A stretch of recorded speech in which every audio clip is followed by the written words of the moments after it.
আসসালামু আলাইকুম। Welcome to IB and BUP aspirants. আজকের ভিডিওতে আমরা অনেকগুলো কনফিউশনস ক্লিয়ার করব। আমাদের অনেকের অনেক রকম কনফিউশনস থাকে যে ডিওআইবিতে কারা কারা অ্যাপ্লাই করতে পারে, কারা এক্সাম দিতে পারে, জিপিএ কতটুক দরকার হয়, অ্যান্ড সেকেন্ড টাইম আছে কি না। আজকের ভিডিওতে আমরা সব কিছু ক্লিয়ার করব, ঠিক আছে? আমরা ডিওআইবি, বিউপি, জেইউআইবি সবগুলো নিয়েই কথা বলবো, তবে একটা একটা করে। তো চলুন আগে শুরু করি ডিওআইবিতে। এখানে আমরা সায়েন্স, কমার্স, আর্টস ব্যাকগ্রাউন্ড সবাই আমরা এক্সাম দিতে পারবো। মানে এসএসসি এইচএসতে আপনার সায়েন্স থাকুক, আর্টস থাকুক, কমার্স থাকুক, ডাজেন্ট ম্যাটার, সবাই এখানে এক্সাম দিতে পারবে।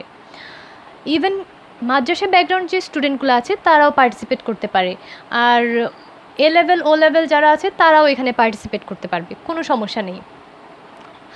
তারপর এখানে আমরা অনেকে মনে করি যে সায়েন্স থেকে হলে অনেক ভালো হয়, কারণ আইবিএতে ম্যাথস আসে, সায়েন্সেরা তো হায়ার ম্যাথ করেছে। আসলে এমন কিছু না। এখানে যে ম্যাথসগুলো আসে সেগুলো আগেই বলেছি আমি যে আমরা ক্লাস 6, 7, 8, 9, 10-এ যে বেসিক ম্যাথসগুলো করে থাকি সেরকম ম্যাথ আসে, যেমন সুদ কষা, মুনাফা, শতকরা। সেগুলো আমি আমার আগের যে ভিডিওতে আছে সেটাতে আমি ডিটেলসে আলোচনা করেছি, সেটার লিঙ্ক আমি ডেসক্রিপশন বক্সে দিয়ে দেবো। সেটা যদি দেখেন তাহলে আপনাদের জন্য এটা বুঝতে অনেক বেশি সুবিধা হবে। তো সায়েন্স, কমার্স, আর্টস সবাই এখানে পার্টিসিপেট করতে পারবে। আর যে জিপিএ রিকোয়ারমেন্টস সেটা হচ্ছে আমাদের টোটাল লাগবে 7.5। এসএসসি অ্যান্ড এইচএসসি দুটো মিলে আমাদের 7.5 থাকতে হবে, ইনক্লুডিং দ্য ফোর্থ সাবজেক্ট। কিন্তু এখানে একটা ব্যাপার আছে, সেটা হচ্ছে আমাদের এসএসসি এইচএসসি দুটো এক্সামেই অ্যাটলিস্ট 3.5 এনশিওর করতে হবে আমাদের। ওকে। আর ডিওআইবিতে নো সেকেন্ড টাইম, মানে এখানে একজন স্টুডেন্ট একবারই পার্টিসিপেট করতে পারবে। মানে একজন স্টুডেন্ট এবার চান্স না পেলে আমরা অন্যান্য ইউনিভার্সিটি বা অন্যান্য ইউনিটে যেরকম দ্বিতীয়বার অ্যাপ্লাই করে থাকি, দ্বিতীয়বার এক্সাম দিয়ে থাকি, এখানে তেমন কোনো সুযোগ দেওয়া হয় না। তো এই গেল ডিওআইবি। এবার আসি আমরা বিউপিটা নিয়ে। বিউপি বা বাংলাদেশ ইউনিভার্সিটি অফ প্রফেশনালস, এটাতে আমাদের ফ্যাকাল্টি আছে 4টা। তো আমরা একটা একটা করে ডিসকাস করি। প্রথমটা হচ্ছে FASS, faculty of arts and social sciences. এটাতে সায়েন্স, বিজনেস স্টাডিজ, হিউম্যানিটিস সব স্টুডেন্টস পার্টিসিপেট করতে পারে। মানে এমন কোনো নিয়ম নেই যে সায়েন্সটা পারবে আর্টসটা পারবে না, বা আর্টসটা পারবে সায়েন্সটা পারবে না, এমন কোনো নিয়ম নেই। তো সায়েন্সে যারা পার্টিসিপেট করবে এখানে তাদের টোটাল জিপিএ থাকতে হবে 9, এসএসসি অ্যান্ড এইচএসসি বোথ দুটো মিলে, আর মিনিমাম থাকতে হবে 4.5 করে। এসএসসি অ্যান্ড এইচএসসিতে দুটোতেই মিনিমাম 4.5 করে থাকতে হবে। আর বিজনেস স্টাডিজ থেকে যারা পার্টিসিপেট করবে তাদের দুটো মিলে টোটাল থাকতে হবে 4.50, অ্যান্ড মিনিমাম আপনাকে জিপিএ 4 এনশিওর করতে হবে দুটো এক্সামেই। আর যারা হিউম্যানিটিস থেকে পার্টিসিপেট করবে তাদের টোটাল জিপিএ থাকতে হবে 8, অ্যান্ড মিনিমাম থাকতে হবে 4। তো আরেকটা বিষয় যেটা সবাই অনেক কোশ্চেন করে থাকে যে সেকেন্ড টাইম আছে কি না। ইয়েস, বিওপিতে সেকেন্ড টাইম আছে। এটা হচ্ছে 2020-21-এর যে সার্কুলার সেটা অনুযায়ী এখন অবধি এখানে সেকেন্ড টাইম দেওয়ার সুযোগ আছে। তো এবার আমরা আরেকটা ফ্যাকাল্টি নিয়ে ডিসকাস করি।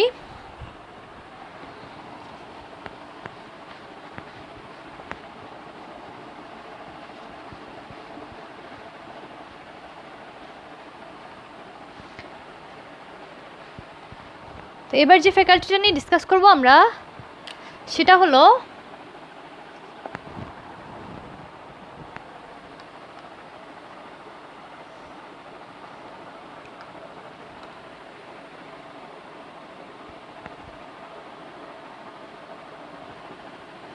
FBS বা ফ্যাকাল্টি অফ বিজনেস স্টাডিজ।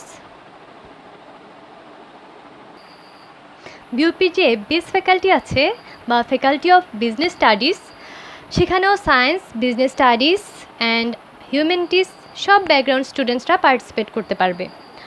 তো এখানে সায়েন্সের যারা আছে তাদের জিপিএ রিকোয়ারমেন্টসের বেলায় টোটাল হচ্ছে 9, মানে এসএসসি এইচএসসি দুটো মিলে আপনার 9 থাকতে হবে, কিন্তু মিনিমাম আপনাকে দুটো পরীক্ষায় 4.25 করে এনশিওর করতে হবে। অ্যান্ড দেন আসি বিজনেস স্টাডিজ।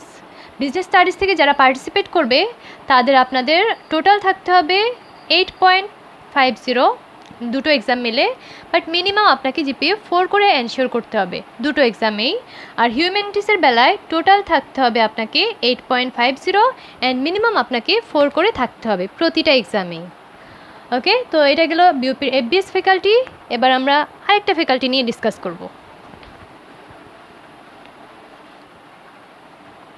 এবার আসবো আমরা বিউপির faculty of security and strategic studies বা FSSS। তো এখানেও সেম, সায়েন্স, কমার্স, আর্টস সব ব্যাকগ্রাউন্ডের স্টুডেন্টরাই পার্টিসিপেট করতে পারবে। তো এখানে আমরা সায়েন্সে যারা পার্টিসিপেট করব তাদের আমাদের টোটাল জিপিএ লাগবে 8.50, বাট মিনিমাম আমাদের 4 করে এনশিওর করতে হবে, এসএসসি অ্যান্ড এইচএসসি বোথ। আর বিজনেস স্টাডিজ থেকে যারা পার্টিসিপেট করব তাদের টোটাল লাগবে 8.25 অ্যান্ড মিনিমাম 3.75 করে in each of the examinations.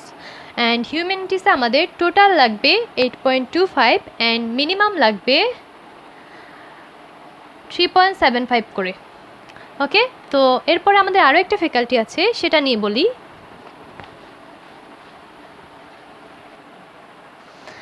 এবার আমরা যে ফ্যাকাল্টিটা নিয়ে আলোচনা করব সেটা হচ্ছে FST বা faculty of science and technology.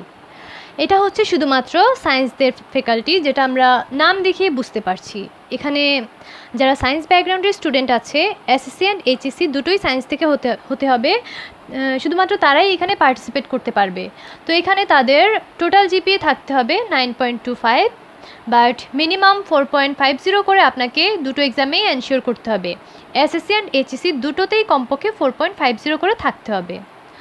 তো এতক্ষণ ধরে তো আমরা বিউপি আর আইবি এর ঢাকা ইউনিভার্সিটি আইবি এর নিয়ে আলোচনা করেছি। তো এই দুটো ইউনিভার্সিটিতে আমাদের একটা বিষয় খেয়াল রাখতে হবে যে এগুলো সবগুলো এক্সামেই কিন্তু নেগেটিভ মার্কিং আছে, যেটা বলা হয়নি।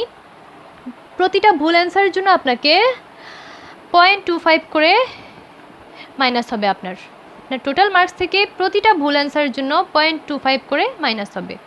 সো ইয়েস, দুটো এক্সামেই নেগেটিভ মার্কিং আছে, দুটো না, সবগুলো ফ্যাকাল্টিতেই। অ্যান্ড ডিওআইবিএতেও এই যে নেগেটিভ মার্কিংটা আছে। তো এবার আমরা জেইউআইবি নিয়ে একটু আলোচনা করব।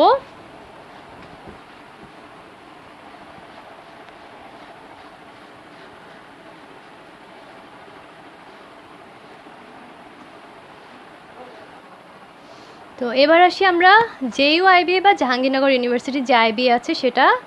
তো এখানেও সায়েন্স, কমার্স, আর্টস সব ব্যাকগ্রাউন্ডের স্টুডেন্টরাই পার্টিসিপেট করতে পারে। তো সায়েন্সের যারা আছে তাদের টোটাল এসএসসি অ্যান্ড এইচএসসি মিলে থাকতে হবে 9, অ্যান্ড মিনিমাম A- থাকতে হবে ইংলিশ, হায়ার ম্যাথ অথবা স্ট্যাটিস্টিক্সে। তারপর আদার্স হচ্ছে বিজনেস স্টাডিজ বা হিউম্যানিটিসের যারা আছে তাদের অ্যাটলিস্ট থাকতে হবে 8.50 টোটাল, এটা হচ্ছে এসএসসি অ্যান্ড এইচএসসি মিলে total, and minimum A- in English and any of these subjects: accounting, economics, maths, statistics, management, finance and banking, মানে যার যে সাবজেক্ট আছে আর কি। তো আরেকটা বিষয় ক্লিয়ার করা দরকার, সেটা হচ্ছে জাহাঙ্গীরনগর ইউনিভার্সিটিতেও কিন্তু সেকেন্ড টাইম আছে, মানে এবার যে 2020-21-এর যে সার্কুলার সেটা অনুযায়ী এখনও এখানে সেকেন্ড টাইম দেওয়ার সুযোগ আছে। তো আরেকটা বিষয় হচ্ছে জিপিএ কাউন্ট হয় কি না। হ্যাঁ, জাহাঙ্গীরনগর ইউনিভার্সিটিতেও জিপিএ কাউন্ট হয়। তারপর বিউপিতেও এবছরও জিপিএ কাউন্ট হচ্ছে। বিউপিতে হচ্ছে এবছর এসএসসির যে জিপিএ আছে সেটাকে 3 গুণ, আর এইচএসসির যে জিপিএ আছে সেটাকে 1 গুণ করে যোগ করা হবে 20। তো আবার ডিওআইবি, যেটা ডিওআইবিতে কখনো জিপিএ কাউন্ট হয় না। এটাতে আপনি এক্সামে যদি ভালো করতে পারেন তাহলে আপনার ভালো রেজাল্ট ইনশাল্লাহ নিশ্চিত, মানে আপনি চান্স পাবেন। এটাতে কখনো এমন হয় না যে জিপিএর জন্য কেউ পিছিয়ে গেছে, এমন হয় না। আপনার জিপি অ্যাপ্লাই করার জন্য মিনিমাম যে জিপিএ রিকোয়ারমেন্টসটা আছে সেটা যদি আপনি ফুলফিল করতে পারেন তাহলে আপনি এক্সামে ভালো করলেই হবে। তো জেইউআইবি নিয়ে একটা জিনিস বলা হয়নি, সেটা হচ্ছে এখানে ইংলিশ থাকে 30 মার্কসের, ম্যাথ প্লাস অ্যানালিটিক্যাল থাকে 30 মার্কসের, বাংলা থাকে 5 মার্কসের, জেনারেল নলেজ থাকে 15 মার্কসের। কিন্তু এই যে জেনারেল নলেজগুলো এগুলো হচ্ছে বিজনেস রিলেটেড অ্যান্ড কন্টেম্পোরারি যে ইস্যুসগুলো আছে সেগুলো। এখানে জেনারেল নলেজগুলো একটু ডিফারেন্ট হয়, আপনারা একটু প্রিভিয়াস কোশ্চেন ঘাটাঘাটি করলেই বুঝতে পারবেন। তো এবছর কোনো রাইটিং অ্যাসেসমেন্ট নাই এখানে, শুধুমাত্র এমসিকিউই। তো এটুকুই। আপনাদের যদি তারপরও ফার্দার কোনো কনফিউশন থেকে থাকে কমেন্ট সেকশনে অবশ্যই কমেন্ট করে জানাবেন, আমি অবশ্যই রিপ্লাই দেওয়ার চেষ্টা করব। তো আসসালামু আলাইকুম।